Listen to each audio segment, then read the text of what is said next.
this is Nerds on the Couch, and we are here with young Bobafest.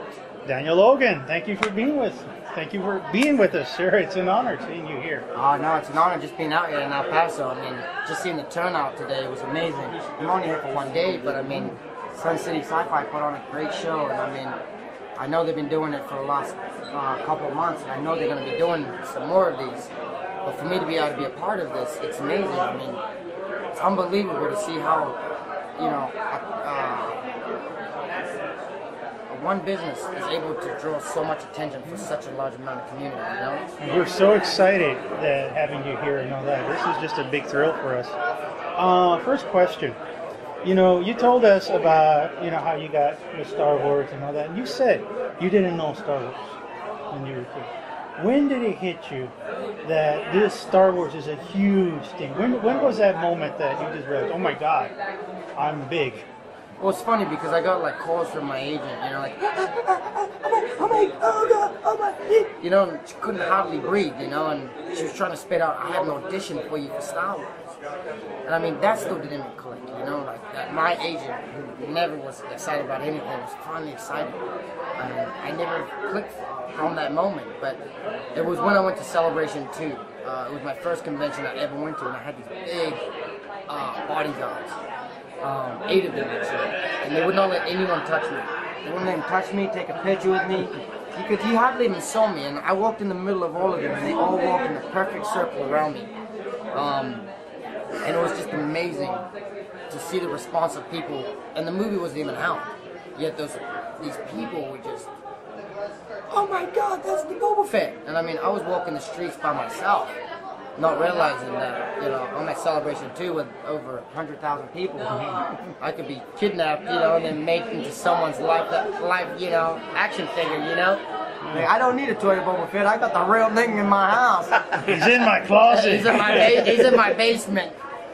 Now, when you were young, what shows did you go ahead and love? What was it that you were really excited about? I mean, you know, I know Doctor Who at the time was probably like on hiatus, meaning permanent hiatus. It wasn't around. But what shows, like sci-fi shows, did you get into when you were young? See, it's funny because in New Zealand we only had 3 channels.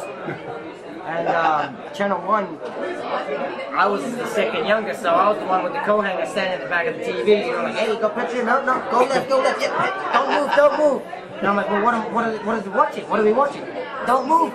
You know, the TV's so big you can't go around and look at the picture. Costume contest registration is going to end here in 8 minutes. There wasn't, it's not like it is here where you have sci-fi channels, your Fox channels, you know.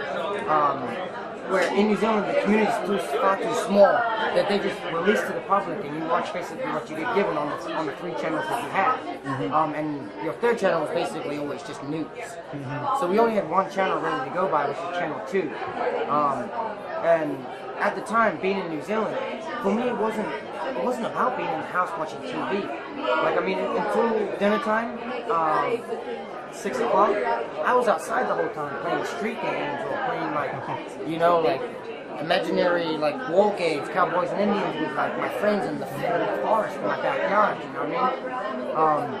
So I was always, like, outdoors, roughing it, using my imagination. I could never afford much, but I was always able to, like, with my hands, it was, you know, my pistol, you know, I was like, I got a double now, I got you, you know, they're like, well, nothing came at me like a Nerf gun. So then they'll be like, you didn't get me, and it's like, what the? So, and all the rest of my friends in the neighborhood all had, you know, little, like, you know, toy guns that they were able to, like, you know? And I was the only one running around with my fingers. And what did they think when you were coming out in Star Wars? What was your friends' reactions at that time? Well, it was funny because I was not allowed to tell a single soul that I was in Star Wars, which I did very good. I never told anybody. So no one knew until they released it on the news. And after that, that was only about a couple days before the movie was being released. So that's when all my friends and everyone from the school, they all got together and they went down to the local theater, and everyone watching it once. And then they all came back going, Dad, don't leave him. You know, saying all my lines, like, get him, man, get him, watch out. So, overnight I became this New Zealand celebrity.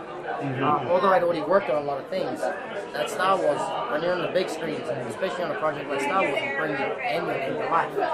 I really did love Dragon Ball Z. I was a cartoon. I mean, I remember running home just to be able to watch that opening, of what happened last week, and get, that little sing-song in between some of the actual cartoon airs. I mean, I could remember literally as soon as the bell rang and running probably 2 miles home.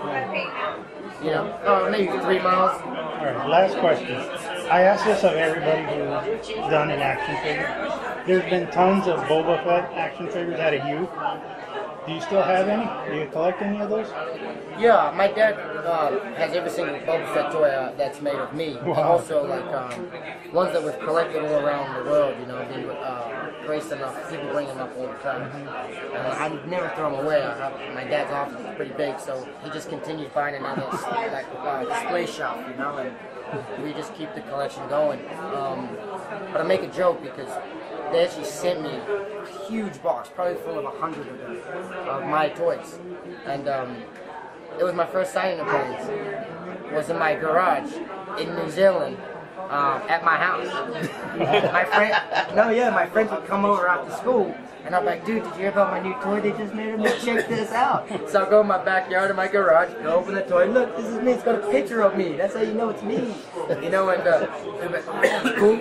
You want me to sign you one? Yeah, here you go. I'll just give away the toys like they were nothing. I've always been a giver. But, I had a lot at one time. Now I just save. My mom spent all my money that I made on Star Wars and bought all the toys, and melted them down and said, I'll finally be getting rid of him. He won't be in my mind for a couple minutes at a store. Wow. Well, we are Nerds on the Couch. We're with Daniel Logan. Thank you for being here, sir. You're welcome. Thank you. You're welcome. Thank you. Nerds on the Couch. Here we are. Daniel Logan. Back to you guys. Stay tuned for many more great interviews. Bye. Adios. Thank you, sir.